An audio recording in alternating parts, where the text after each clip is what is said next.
Bienvenue à Repousser les limites. Mon nom est Jeff Dussault. Ça me fait tellement plaisir de vous accueillir sur ce nouvel épisode. Je vous souhaite une bonne écoute.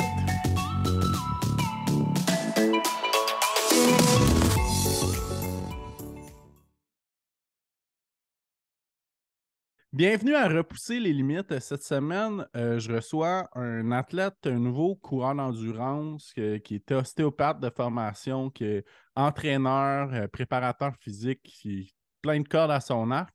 Donc, bienvenue sur le podcast, Geoffrey Lorrain, puis merci d'avoir accepté l'invitation. Merci à toi, JF. Ça fait plaisir.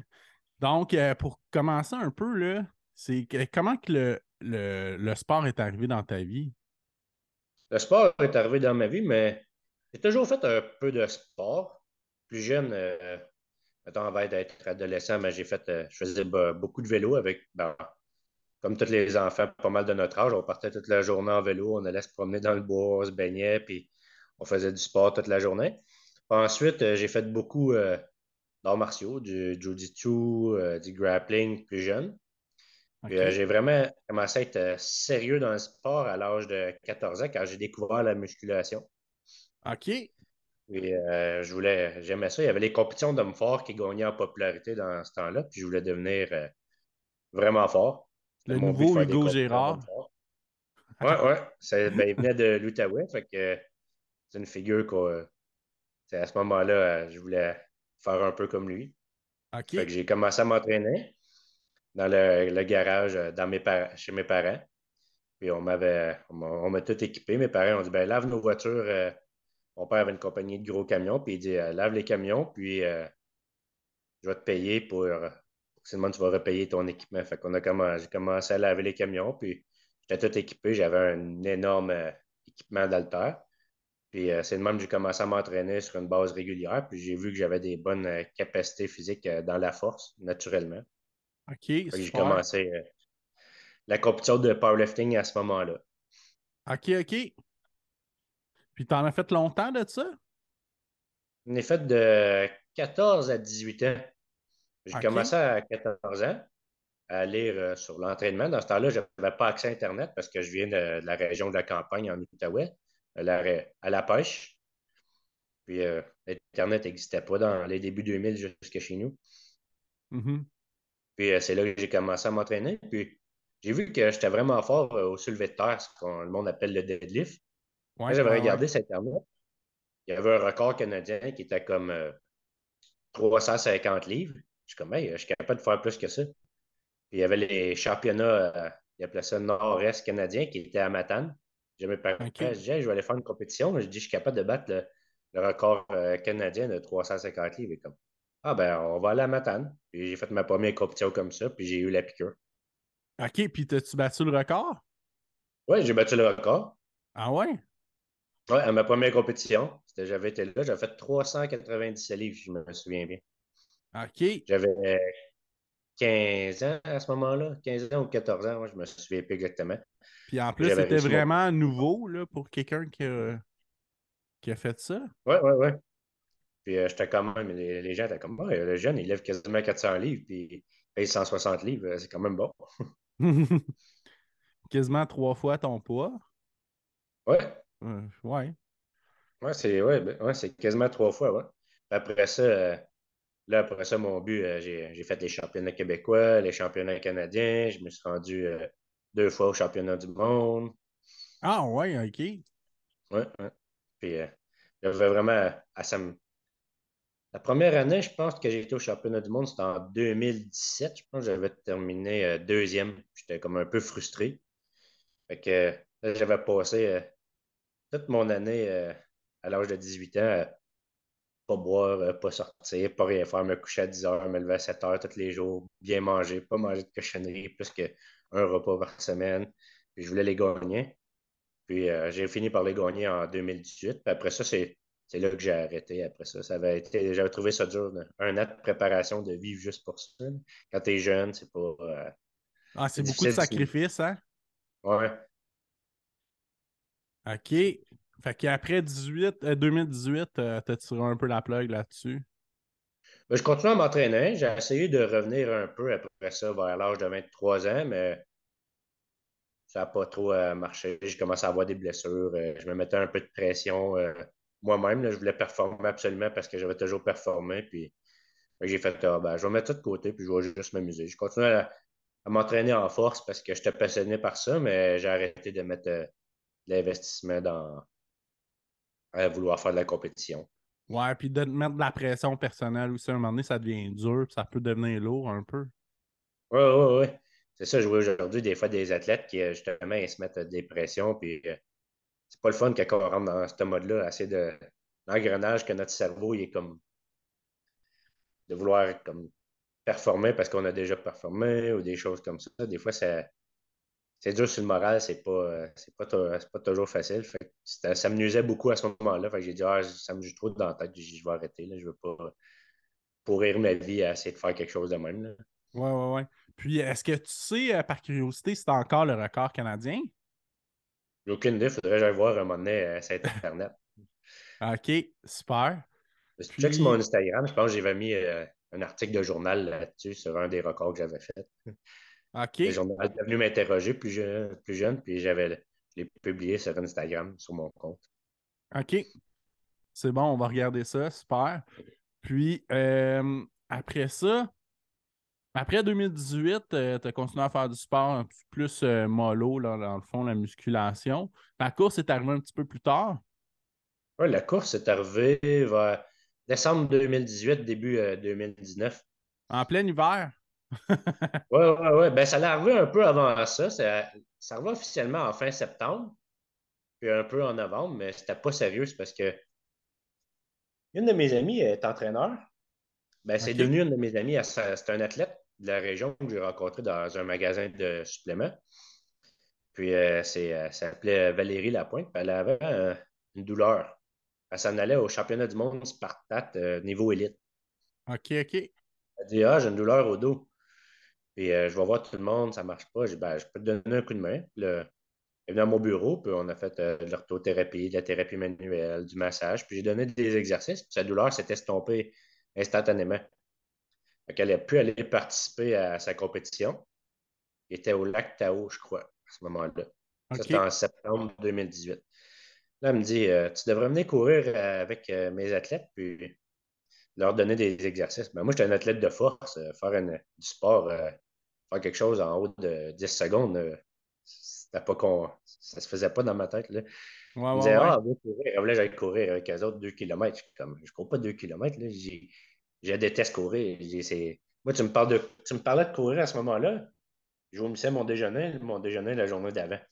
Je tellement pas ça. Je comprenais pas les gens qui couraient. C'est pas le fun. Là, j'ai fait le 2 kilomètres. J'ai fait un, puis l'autre en marchant parce que j'étais plus capable de courir. J'étais plein d'acide OK. lactique, j'étais étourdi, je pompais déjà. Après ça, j'ai donné des exercices à tous ces athlètes. Puis on dit, essaye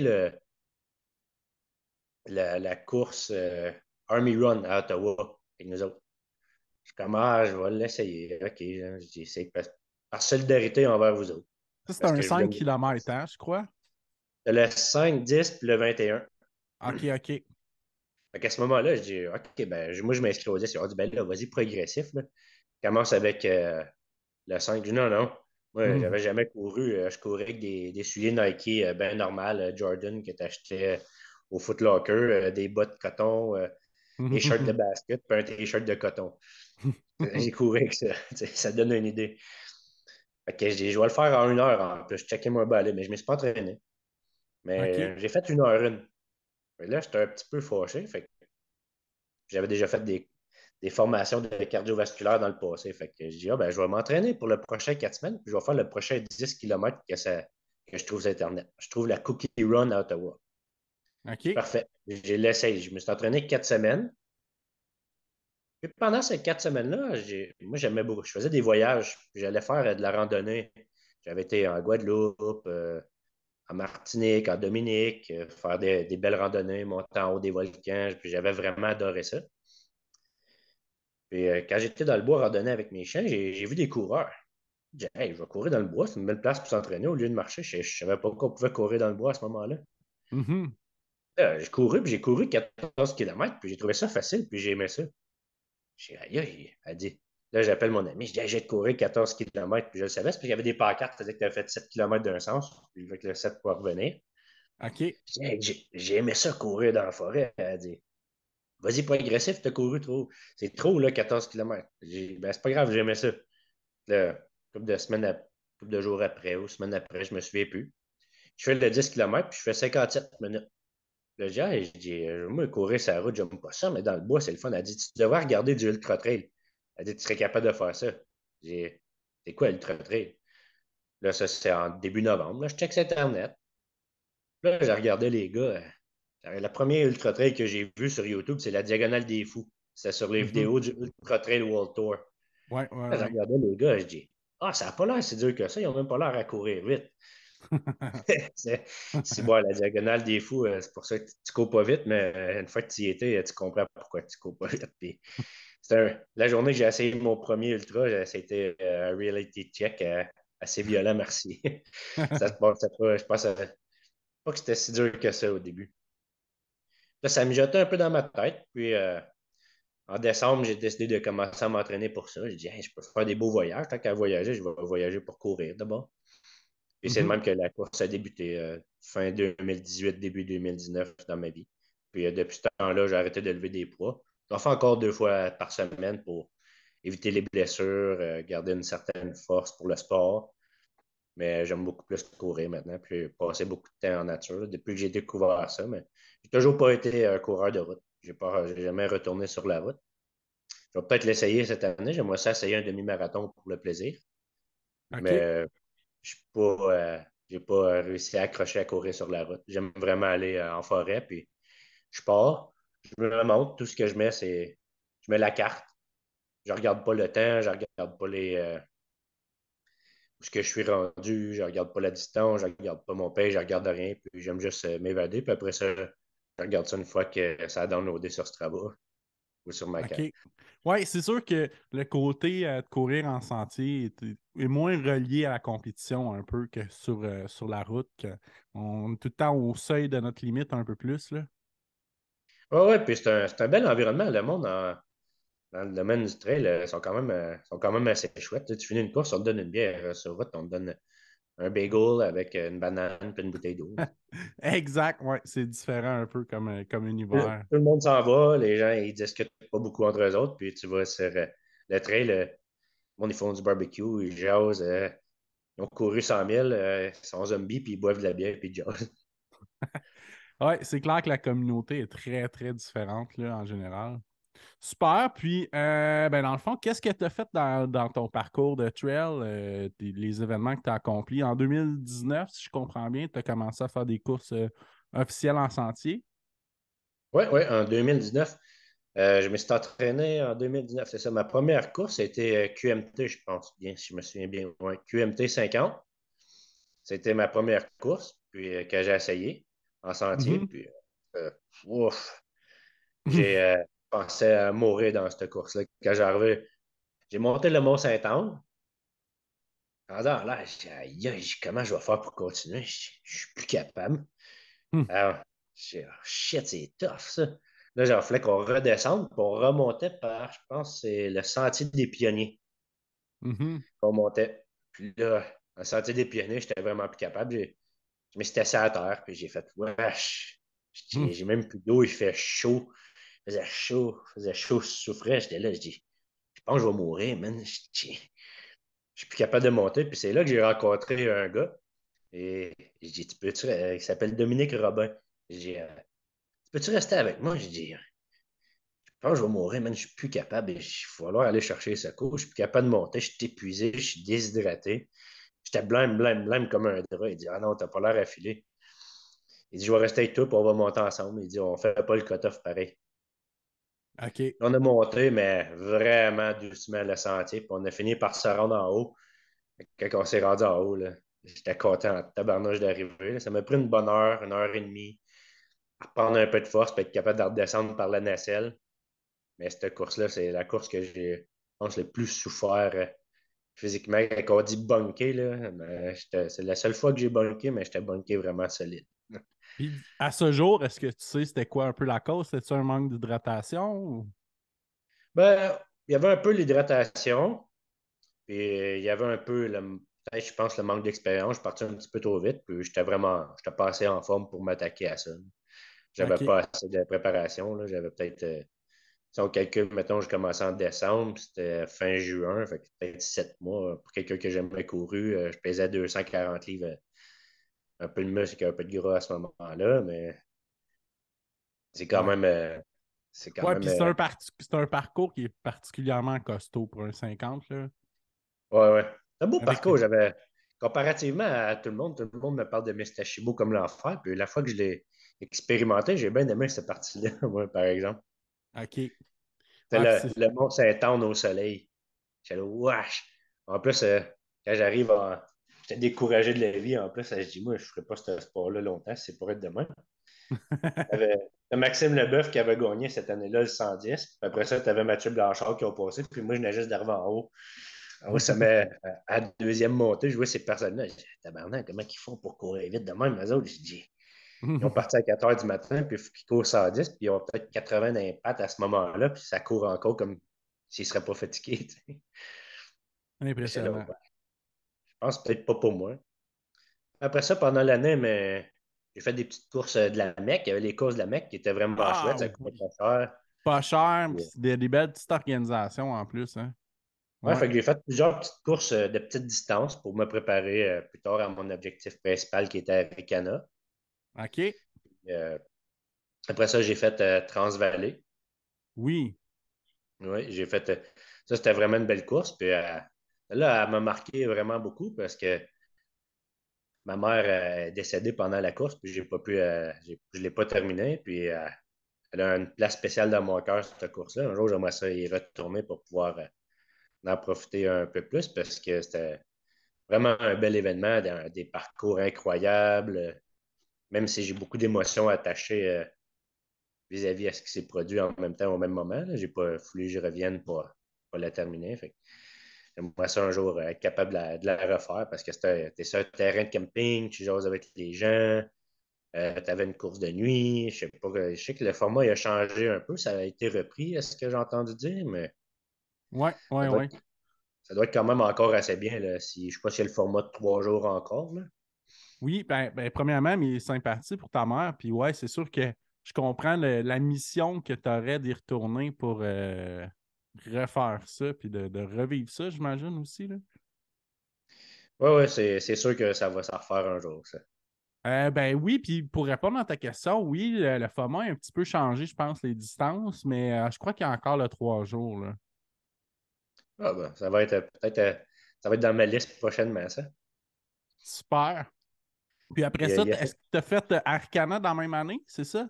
Ouais, j'ai fait le Ricana 65. OK. Puis, qui est quand même un parcours pas pire coriace, mais probablement un peu moins que le QMT. Ouais, un peu moins, ouais. Hmm. Il était moins dur. Il faisait un peu plus froid aussi, fait que ça l'a aidé.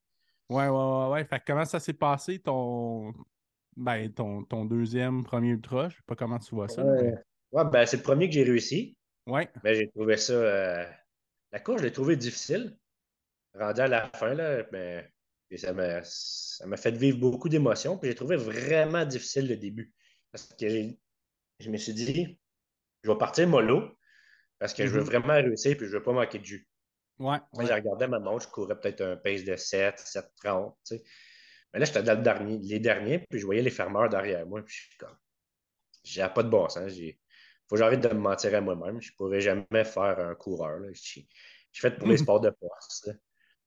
Je dis, je vais donner tout ce que j'ai aujourd'hui, puis ça passe ou ça casse. Je dis, il faut pas se décourager dans la vie, même si c'était émotionnellement difficile d'être en dernier, puis d'être avec les fermeurs. Tu dis, que je le ferai pas encore. Là. Je me disais ça dans ma tête, mais je dis, il faut que je donne tout ce que j'ai. Il faut pas que je laisse la vie me rentrer dedans. Fait qu'on peut passer peut-être à travers. Là, j'arrive, à un moment donné, à ce moment-là, on faisait un 6 km de chemin de terre. On rentrait pas dans la forêt tout de suite après les Hautes-Gorges. OK. Rendu au premier ravito, il y a beaucoup de monde qui était encore au ravito, puis j'ai passé en avant d'une dizaine de personnes, puis je suis comme, Ah, ça a l'air pas pire. Puis il y avait une de mes chums, elle avait couru un marathon, puis elle courait ça en bas de 4 heures, puis je la dépasse dans le single track, peut-être 1 kilomètre plus loin, puis elle dit hey, ça va être dur de courir ça. Puis moi, je suis comme ah, ben, j'ai beaucoup de plaisir en ce moment. Là, je commençais à monter quand même beaucoup de gens. J'étais comme ah, wow, je dis OK. Puis là, l'euphorie du moment, ça a bien été, tu sais. Mais j'ai serré les dents par bout. Il y avait je trouvais, c'était des bonnes montées par bout. C'était technique. La montagne noire, j'avais trouvé ça difficile, Ah mais ouais, ah, c'est vraiment long, ce bout-là. Là. Moi, ça me rentrait dedans. ah ouais, quand là, tu montes, t'es comme, ah, ça va-tu finir, ça va-tu finir? T'as tout le Puis, temps espoir que ça finit, là, tu te dis, ah, hey, ça a l'air à finir. Ah non, ça continue un autre kilomètre, un autre kilomètre. ouais, exactement, ça ne terminait pas. Là, après ça, c'est le descente, mais tu penses que ça descend, parce que tu vois juste la descente un peu, puis il y a comme des petites coches de petites montées sur le descente. Je me souviens comment je chacrais à ce moment-là. Quand tu descends la montagne noire, mais après ça, tu as plein de petites buttes avant d'arriver dans les champs de boîte à la fin. Ouais, ouais, ouais. De la boue à plus finir. Ben, les petites côtes, j'ai comme, aïe, aïe, les petites côtes sont dures, là. Mais là, je me suis rendu jusqu'à la fin, puis quand j'ai passé la ligne d'arrivée, j'ai eu les larmes, c'est que j'étais tellement content. J'ai réussi ça, mais je pense pas que je vais continuer à faire ça. Je dis, c'est trop dur, là. Je dis, c'est pas humain, là. Je dis, je sais pas comment ils font à la TV pour courir 165 km ou et ceux qui avaient gagné sortaient ça en 6 heures. Moi, ça m'avait pris 10 heures et demie sortir ça. J'étais là, wesh, mais je dis, les humains, c'est des machines, c'est vrai, tu sais.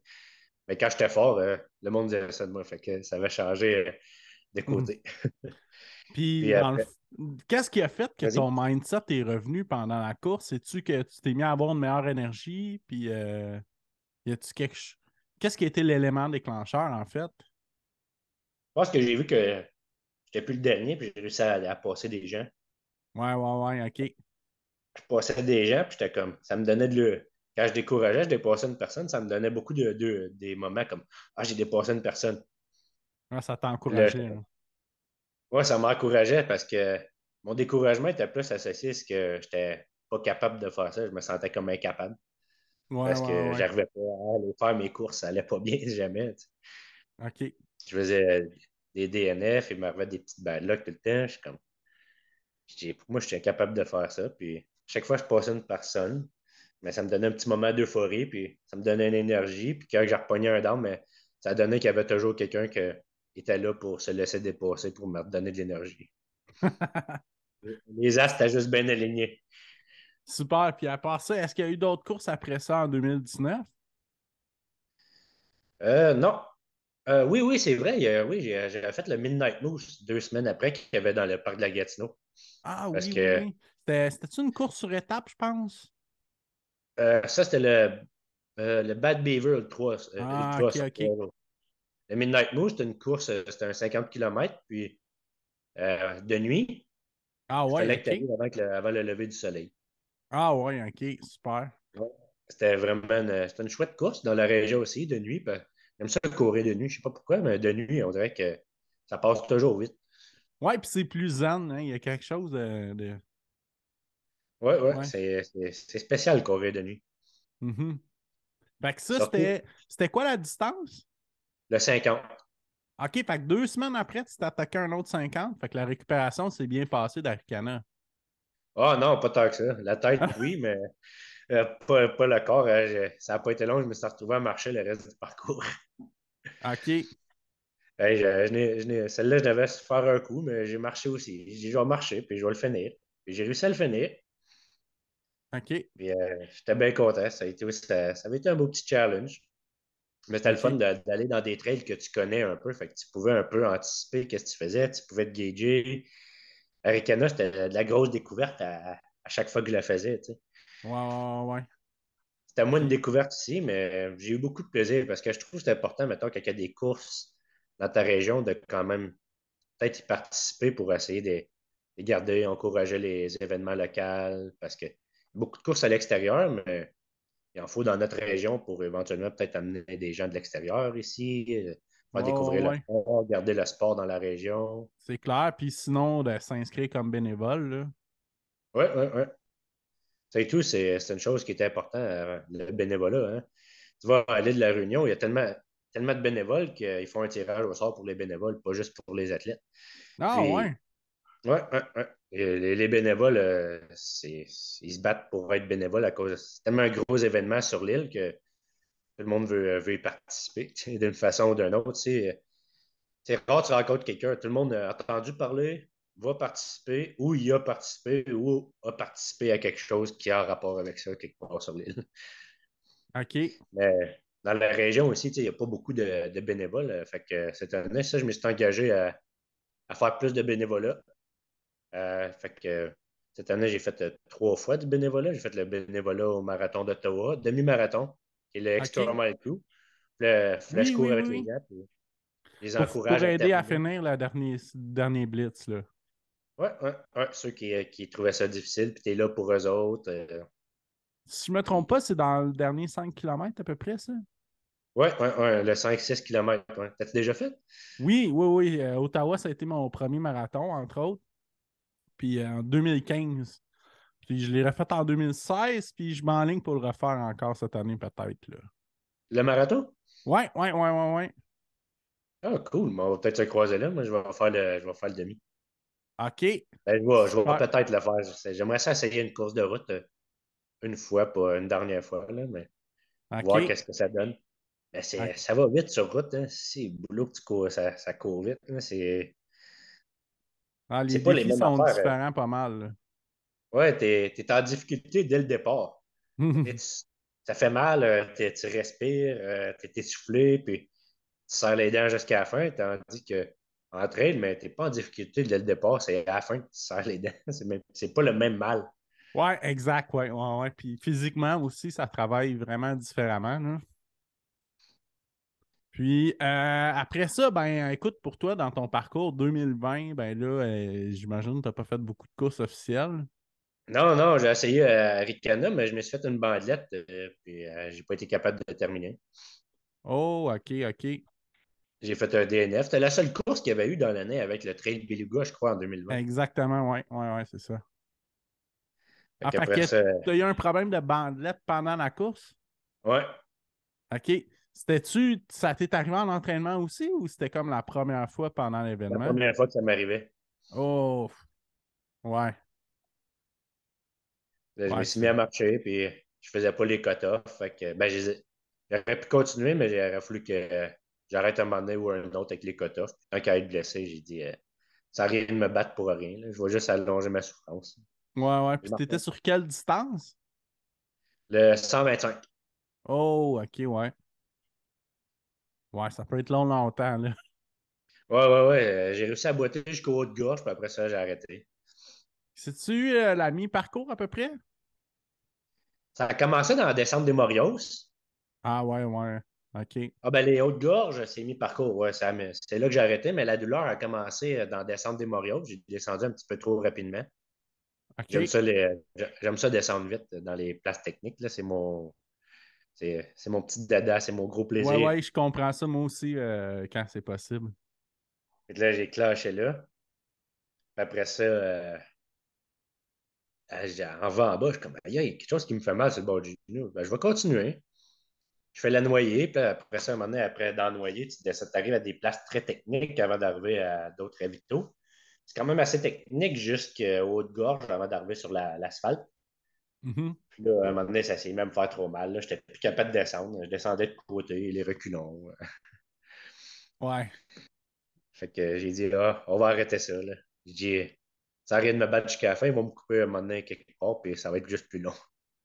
Ouais, puis la récupération, puis tout ça, le processus risque d'être pire, hein. Ouais, c'était un petit peu frustrant. Mais c'est bon. Là, je touche du bois, ça ne m'est jamais réarrivé depuis. OK. Puis tu as dû se faire du renforcement, j'imagine? Ouais, ouais, je fais beaucoup de renforcement des muscles du bassin, moyen fessier, les grands fessiers. Ouais, ouais, ouais.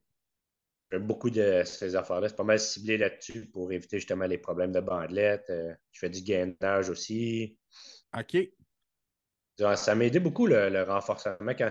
Au début, je faisais moins de force parce que j'aimais trop aller courir dans le bois, mais quand j'ai réintroduit la force, j'ai remarqué que les descentes, ils ne m'abîment plus les jambes. Je suis moins fatigué pendant mes entraînements. Je peux prendre plus de volume sans être fatigué.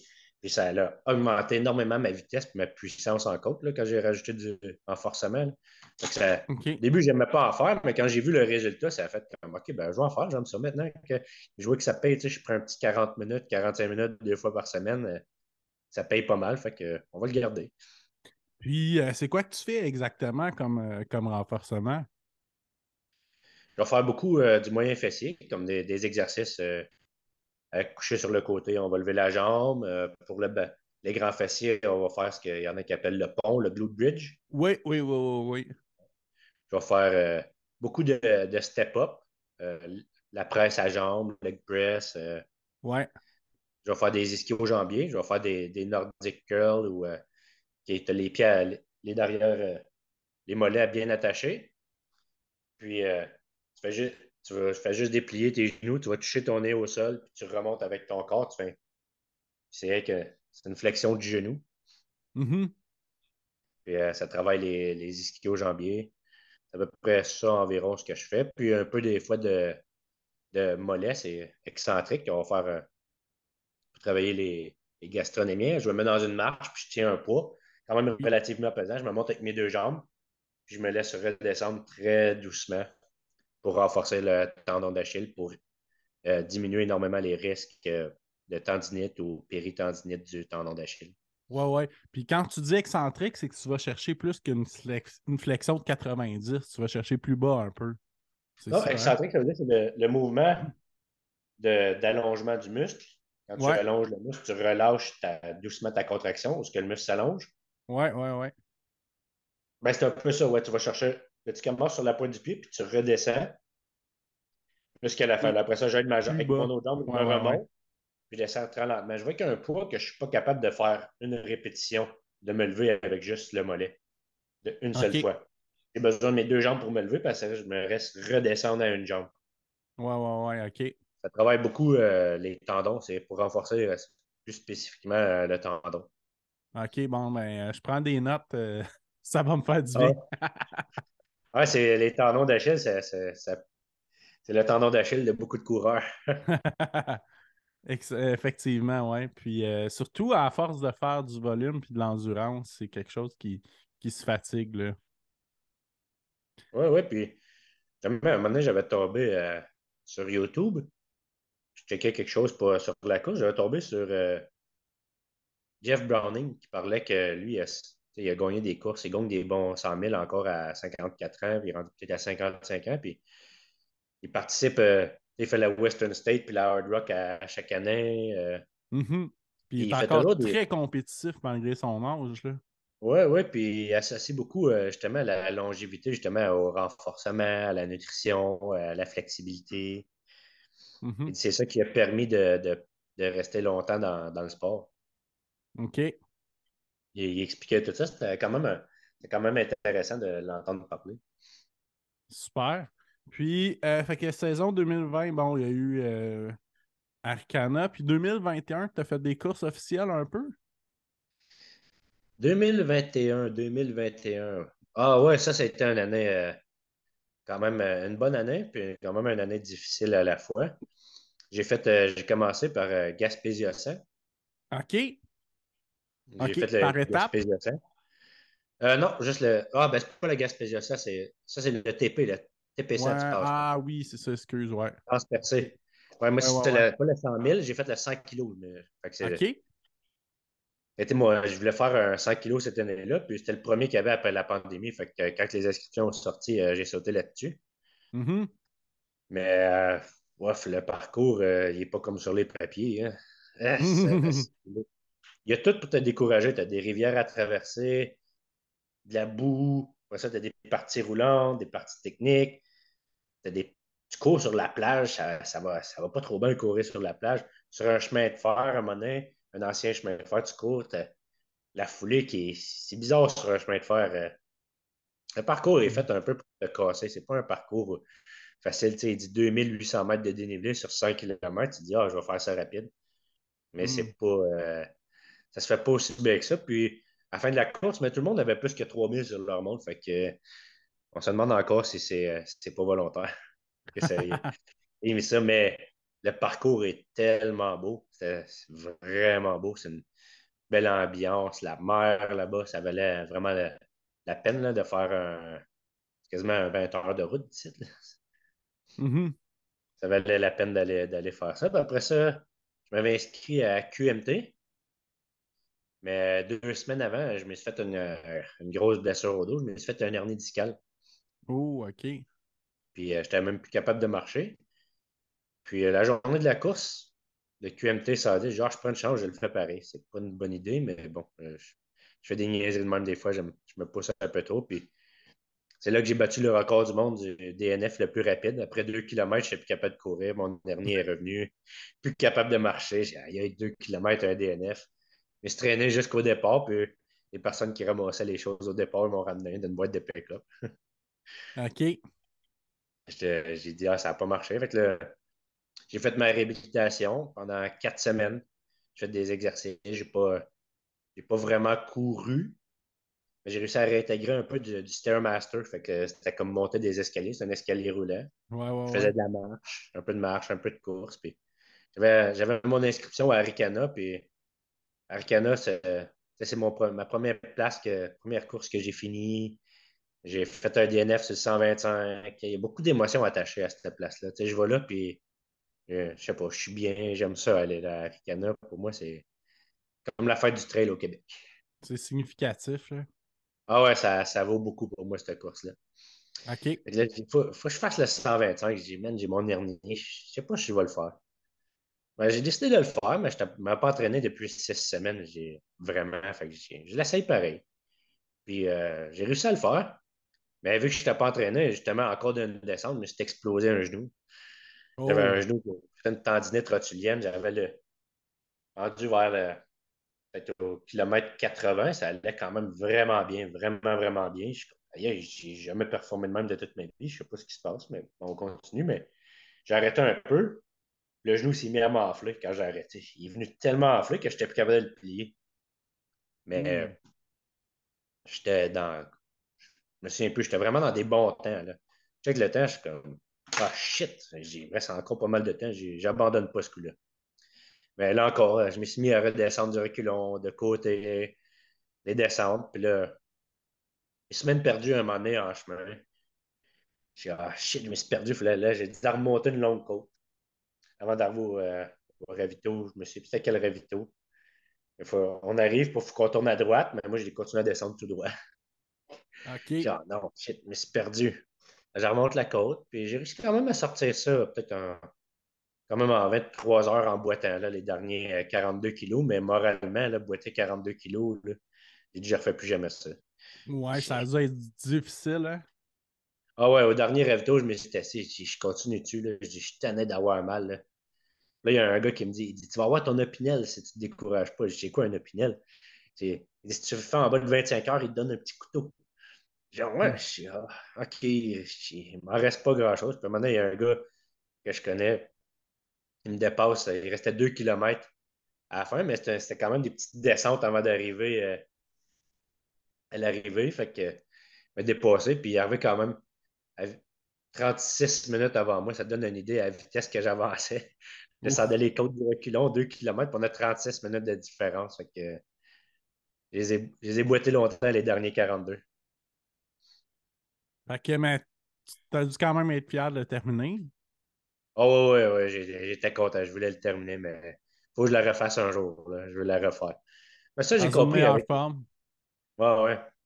Ben, ça, j'ai compris avec les ultras. Tu sais, on entend souvent, tu sais, des fois, on parle des bad luck, mais je commence à penser que courir une longue distance, avec les histoires que les gens me racontent, tout ça, c'est rare que ça va bien. Il y a toujours quelque chose qui va t'arriver qui va te couper, tu sais.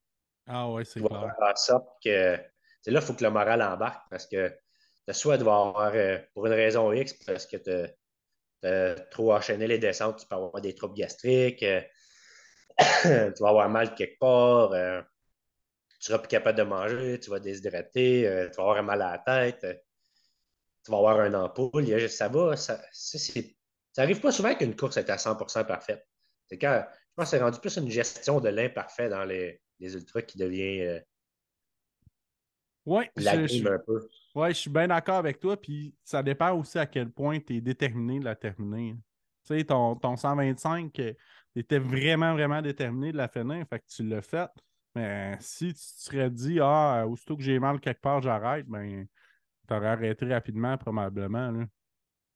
Oui, oui, non, c'était vraiment l'objectif de le terminer. Là. Je l'avais dessus le cœur, celui-là. Super. Puis après ça, ben là, tu n'as pas pu faire d'autres courses, j'imagine, dans ta saison. Non, je pense que ça s'est arrêté là. OK. Ouais, ouais, avec le genou. Puis ça a-tu bien été la récupération quand même? Quand même, moi, quand même. C'était une petite tendinite rotulienne, fait que je savais ce que j'avais à faire. J'ai donné du repos un peu. J'ai repris le renforcement progressif, la musculation, un peu tout. Tu sais. C'est une petite blessure qui est arrivée malgré le peu de préparation. C'est un petit manque de préparation, puis enchaîner les descentes. Tu sais, 4000 mètres de dénivelé négatif, ça frappe sur un genou si tu n'es pas entraîné. Là. Ah, clairement, ouais. Puis c'est ça qui vient le plus dur aussi dans un ultra, c'est le dénivelé négatif. Là, si t'es pas assez bien préparé, là, c'est là que tu finis par payer pour vraiment un moment donné. Ah ouais, ouais, les quads, ça les pète. Là. Quand j'ai fait, quand j'ai fait la guerre en Europe, là, on avait une descente, elle était de 2000 mètres de dénivelé négatif. Là. Et Ouh. ça descend longtemps, 2000 mètres. Bien, c'est presque 2000 mètres, mais tu descends d'une traite en plein milieu de la course. Tu as peut-être un escalier assez abrupt de métal pour passer un gros galet de roche. Mais tu descends, là, tu changes de, de cadence one shot. T'es comme tu te mets à monter, mais tu viens de te taper 1000 mètres de descente. Là, tu te tapes un autre 1000 mètres de descente. T'es comme, ça va-tu arrêter de descendre à un moment donné? Mais mes quads, ils pleurent. Là. Je chaîne des quads tellement que ça fait mal. Là. Super, fait que ouais, ben en parlant justement de cette course-là, on s'est rendu à parler de 2022. Comment s'est passée ta saison 2022? 2022, c'était quand même. Ça, ça a été bien. Ça a bien commencé. Ça s'est mal terminé par Ouais, une bonne blessure. Mais justement, l'Aiger, j'ai bien aimé ça, cette course-là. C'était ma première course de la saison. Puis ça les c'est en paysages. Suisse. Ouais, en Suisse, ouais, dans la ville de Grindelwald. OK, Puis c'était une course de l'UTMB. C'est une OK. course de 100 km avec 6700 mètres de dénivelé positif et négatif. Ouh, OK. Qu'est-ce qui est chouette, c'est que tu tournes toujours. L'Aiger, c'est un glacier. Puis tu tournes Mhm. tout le long autour du même glacier. Puis tu le OK. vois pas mal tout le long de la course. Mais qu'est-ce qui est drôle, c'est que la course, c'est que c'est une coupe de montée puis une coupe de descente. T'en as pas vraiment beau. Ça voudrait pas que c'est. Quand tu as fait, c'est pas super long en soi. On dirait que ça passe quand même vite parce que tu montes, tu montes, tu montes, tu descends. Après ça, tu remontes beaucoup, tu redescends beaucoup. Tu sais, c'est en gros peut-être 4-5 bonnes montées et descentes. OK. Mais c'est des montées quand même assez abruptes. Mais tu sais, tu commences en bas, tu arrives en l'air. Des fois, tu es dans des glaciers, ça se passe en altitude. Les paysages, là, c'est les plus beaux paysages que j'ai vus. C'est une des courses avec vraiment les plus beaux paysages. Je sais même pas comment les décrire, là, les vallées, là, tu descends des vallées vertes, les petites maisons, des bons, des ravitaux, des bons ravitaux, mais je pourrais dire que les ravitaux aussi sont quand même assez solides. Commencer à voir un peu les ravitaux un peu partout à force de me promener. Puis je dirais que les courses comme que j'ai fait à Ricana, QMT, c'est vraiment on n'a rien à envier aux courses ailleurs. Là. OK. Les courses, c'est. Tu sais, j'ai participé à la diagonale, je ne l'ai pas terminé malheureusement, mais on a quand même des très belles courses au Québec. On a des bons organisateurs de courses. On est choyés, là, en plus qu'on le pense. Ouais, ouais, ouais, vraiment, vraiment. Puis, tu sais, il y en a de plus en plus aussi de belles courses, là. Fait que, ouais, on est vraiment chanceux. Fait Ouais. que, ça s'est bien passé ta course de 100 km là-bas? Quand même, moi, les médecins ils m'ont arrêté. Ah ouais? Ouais, j'avais des nausées, puis ils s'inquiétaient peut-être un peu pour moi. Ah, Il me ton restait 20 km à acclimatation, faire. un peu, peut-être? Je sais pas c'est quoi, peut-être l'altitude ou les grosses descentes. Des fois, la course est reconnue pour créer des lésions, des fois à l'estomac, des micro-lésions qui peuvent créer des micro-segments, l'altitude, puis on travaille tout en pleine. Il y a eu des grosses vagues de chaleur cette année en Europe. Mhm. Puis c'était en plein milieu des vagues de chaleur. Fait que, tu sais, je sais pas trop ce qui me causait des nausées parce que j'ai jamais eu vraiment ça. OK. Puis j'ai envie d'un ravito. Quand je suis venu pour ressortir, j'ai eu des grosses nausées. Puis j'étais à côté d'un médecin. Il dit, ah, tu vas-tu bien? J'ai dit, ah, ben, j'ai des mal de cœur. Ah, je sais pas, je pourrais te laisser partir comme ça. Je dis, ah, je devrais être correct. Il dit, t'es sûr? Il dit, repose-toi un petit peu. J'ai dit, t'es sûr? Je dis, il me reste 20 kilomètres là, puis je dis, je suis dans mes temps, là. Je dis, ça fait. Il dit, non, j'aime mieux que tu te reposes, là, c'est parce que si tu dors dans la montagne, tu n'es plus capable d'avancer. Il reste deux bonnes montées, puis si tu n'es plus capable d'avancer, il dit, je veux pas que tu dormes dans la montagne, c'est dangereux. Il dit, ça peut descendre jusqu'à 5 degrés. Je dis, ah, je suis correct, je dis, au Québec, on va jusqu'à moins 40. Là, il dit, repose-toi un peu. Je dis, OK, d'abord, je vais me reposer un peu. Je bois, je mange vraiment beaucoup, comme, je me claque comme deux gels, une banane, du coke, du chocolat, un pain. Je cale de l'eau, une bouteille d'eau. Là, je m'étends, je dis, je vais me reposer peut-être un 15-20 minutes, peut-être de gérer mon lunch. Je me repose, mais j'ai tombé endormi. Ah, Colin. Puis le décalage horaire, tout, j'étais fatigué. Tombé endormi pendant quasiment 2 heures. Je me- Là, un moment donné, je me réveille sur le saut, je check ma montre. Je dis, oh shit!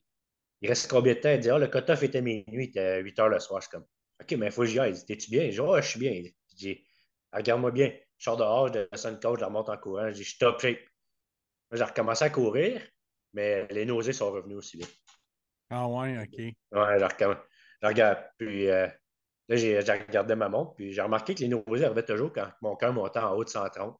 Mais j'ai fini la course en regardant mon battement cardiaque en bas de 130. Mais OK. ça s'est quand même bien terminé. C'était chouette. Là. Je terminais à un pace mollo, puis j'étais bien heureux. Puis j'avais hâte d'arriver parce que je voulais courir, puis j'étais pas capable. Puis quand tu arrives vers la fin de course, peut-être les 30 derniers kilomètres, mais tu vois le village en bas avec les lumières, c'est loin parce que t'es en montagne, mais tu vois le village en bas avec les lumières, puis t'entends l'annonceur parler, t'entends la musique, t'entends tout, t'es comme, ah shit, j'ai hâte d'arriver, tu vas t'arriver, tout le long, les derniers 30 kilos, t'entends l'annonceur, la musique, tu vois tout ça, c'est vraiment chouette. Là. Mais ça donne une ambiance spéciale, tu sais, c'est 30 kilos, t'es loin de la file d'arrivée, mais là-bas, t'as 30 kilos, tu le vois, là, tu vois ton arrivée. OK. C'est une Super. expérience à faire. Excellent. Puis ça, c'est au mois de juillet, cette course-là? Ouais, juillet. OK, super. Puis après ça, tu avais une autre course avant la diagonale, me semble. Ouais, ouais, je me suis fait un petit week-end choc à l'UTHC. J'ai Ah fermé oui, OK. la moitié du 80. Le OK. lendemain, j'ai décidé de faire le 42 Saint-Siméon pour voir. J'avais fait avant ça trois grosses semaines avec beaucoup d'entraînement pour avoir les jambes vraiment mortes la journée de la course, pour voir qu'est-ce que c'était pour donner en préparation pour la diagonale. OK. Puis, j'avais des très bonnes jambes. Là. Ça a quand même bien été. J'avais OK. pas de power, mais l'endurance était là. Fait que je faisais juste aller à mon pace, puis ça y allait. Quand il y avait des côtes, ben, j'ai marché. Je pouvais pas. Il manquait le petit power t'explose. Là. Il manquait un petit pep, mais j'allais à un rythme de croisière, puis ça s'est fait à un bon rythme. OK. OK. Super. Puis après ça, dans le fond, c'était ta diagonale, qui a été ta Ouais. dernière course officielle, je crois, au moment qu'on se parle. Oui, oui, la diagonale, j'ai eu malheureusement un DNF à cause d'une blessure à la malléole. Je me suis cassé la malléole 4 semaines avant la course, mais je Mhm. ne le savais pas. OK. J'avais une, j'avais une douleur au pied, puis ça a commencé pour faire histoire courte, ça a commencé au Mont-Tremblant. Je faisais une descente, puis quand j'ai arrêté dans la descente, avec mon pied droit, j'ai frappé une roche. Mais la roche Mhm. a déboulé, puis elle a été frappée ma malléole gauche. OK.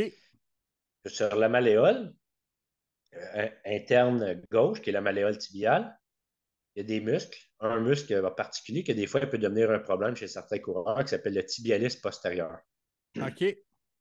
Ma fracture était droite à cet endroit-là, puis j'ai sûrement abîmé le tibialis postérieur à ce moment-là aussi. Mais je commençais à avoir de la misère à courir, puis j'ai commencé à faire des entorses à répétition. Ben voyons donc, je me faisais un strapping orthopédique, puis je me foulais la cheville, puis j'étais plus capable de mettre le volume. Mais après, mettons, 1 heure ou 2, la douleur revenait, puis elle était vraiment douloureux. C'était vraiment douloureux. Je dis, aïe, ça fait mal un tibialis postérieur. J'étais sûr que c'était ça parce que quand je palpais, c'est lui qui faisait mal. Mhm. Je le traitais, puis j'ai réduit beaucoup mon volume, j'avais de la misère à m'entraîner. Mais je dis, je ne manquerai pas la diag. Là, la journée de la diag, je marchais, c'était comme pas vraiment douloureux, je le sentais, mais j'ai si je vois bien, bien mollo, il y a du monde qui font la diagonale en randonnée. Ils partent avec leur gros sac de randonnée, puis ils randonnent tout le Mhm. long, ils la marche. Là. Parce Mhm. qu'ils ne s'entraînent même pas, puis ils randonnent, puis ils ont bien du plaisir, puis ils la terminent en 60 heures, 66 heures, parce que c'est des longs cut-offs. Ouais. Et c'est quand même c'est un bel événement. Sur les cut-offs, c'est une course très difficile, mais c'est quand même permissif. Tu sais, quelqu'un qui est quand même pour que les locales puissent quand même la terminer, puis d'autres personnes qui ne veulent pas nécessairement aller vite, tu sais, qui ne se sont pas beaucoup entraînés. Puis, tu sais, c'est plus une fête qu'une course en soi. OK.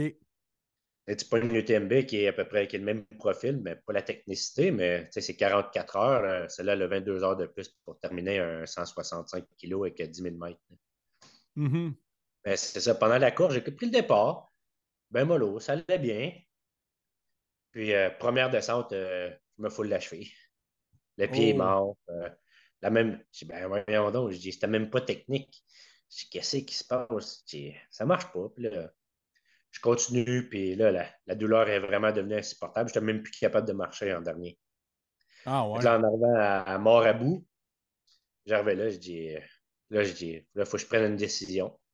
Mais je sais qu'il ne faut jamais prendre de décision quand ton cerveau est fatigué ou épuisé. Il va toujours Mhm. prendre la décision qui te convient le mieux dans l'instant même. Mhm. C'est dans mes livres, dans certains livres que j'avais lus plus jeune, justement pour la préparation au sport, tout ça, j'avais lu que quand ton cerveau est épuisé, il prend toujours la décision qui est le mieux pour lui, au moment même. Fait que j'ai dit, OK, il faut que je me repose. Je me suis reposé, je me suis couché parce que j'étais en avant des cut-offs en masse, là, au 51e kilo.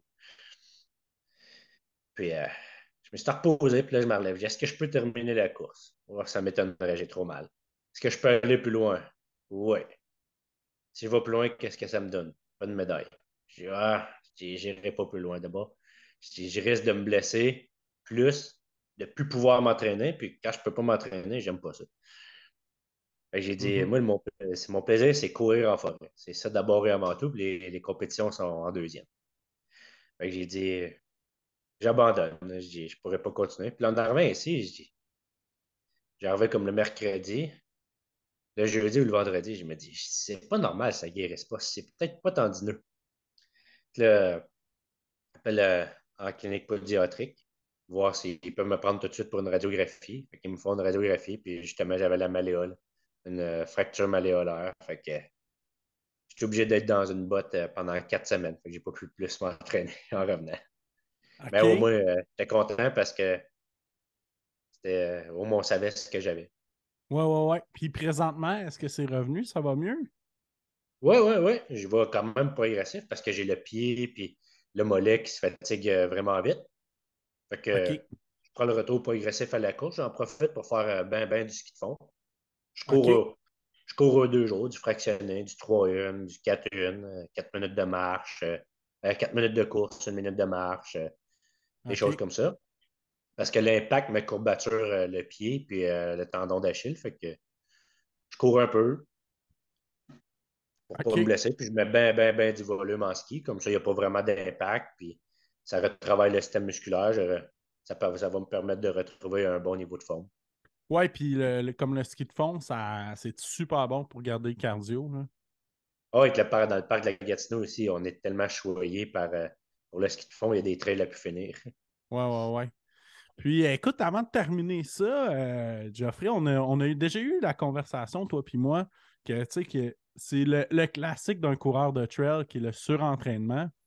Puis tu sais, sans avoir fait de recherche là, super spécifique puis super dans les gros détails, là, tu sais, c'est vraiment quelque chose qui arrive souvent, qui est un classique dans on va dire dans une carrière de trail runner, là.